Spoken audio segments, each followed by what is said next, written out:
Here at GS Buringo, in primary school, we have 1,232 students in primary. In secondary, it's quite half of that number. It is 627 students.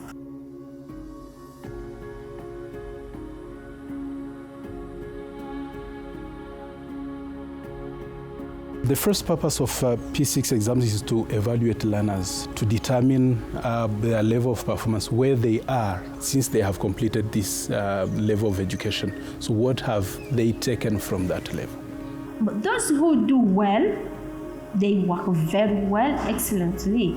They go in very good schools, like in a boarding school, like different schools which are very better.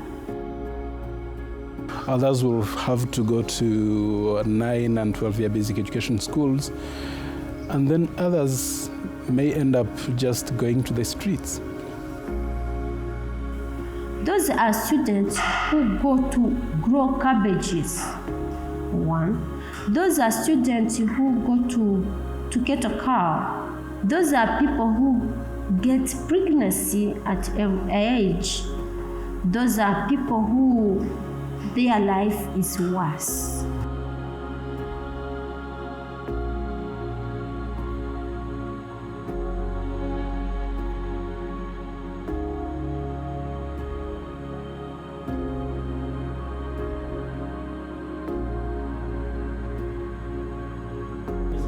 Yeah, the challenge I face is it's quite a big number of students.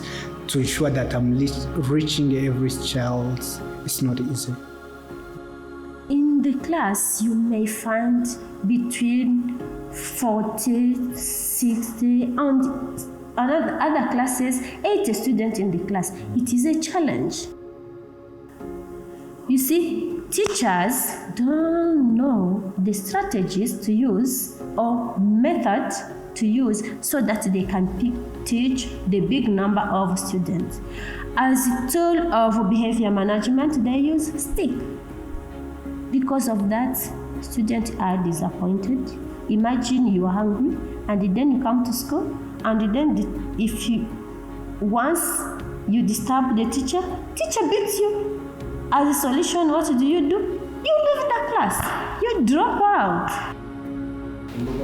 Yeah, some of other challenges we face includes parents who don't understand why they need to support their children. For example, when we give them homeworks, they don't support, and also they don't have even school materials.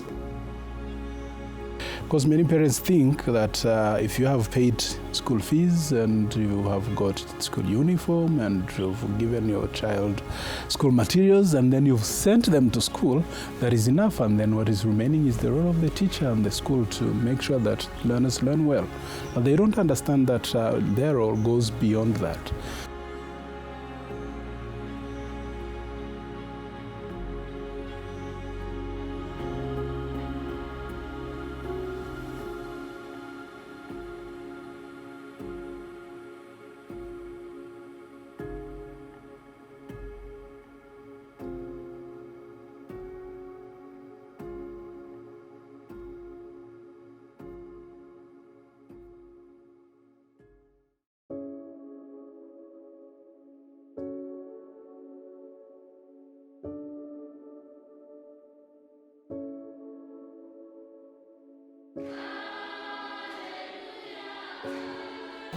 Yeah, Wellspring taught us how to manage learners in classroom, and they taught us that children shouldn't have only knowledge but also should have values. Pre-primary teachers didn't know how to use even the curriculum when teaching, but last time we have them, we started with them, and really they gave us feedback which make our hearts very happy.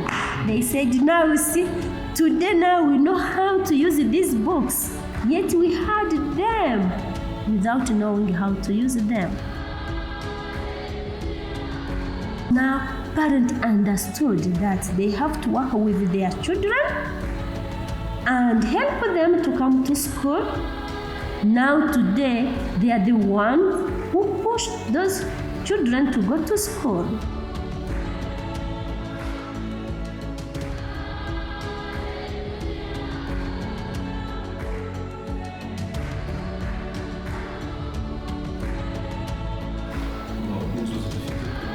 Our dream to these children is to give them the knowledge and skills needed so that they can help them to live well in their society. I believe that every child has a role to play in society. And for anyone to be able to play their role in society effectively, they need to understand what their role is. They need to be able to be equipped with the skills and competences of how to do that. And the only place that can be built, it is in education. And part of the competences of being in society, they need also to develop the heart of loving people and helping them. And then since education is one tool that can help people to be able to achieve that, I believe that every child deserves that.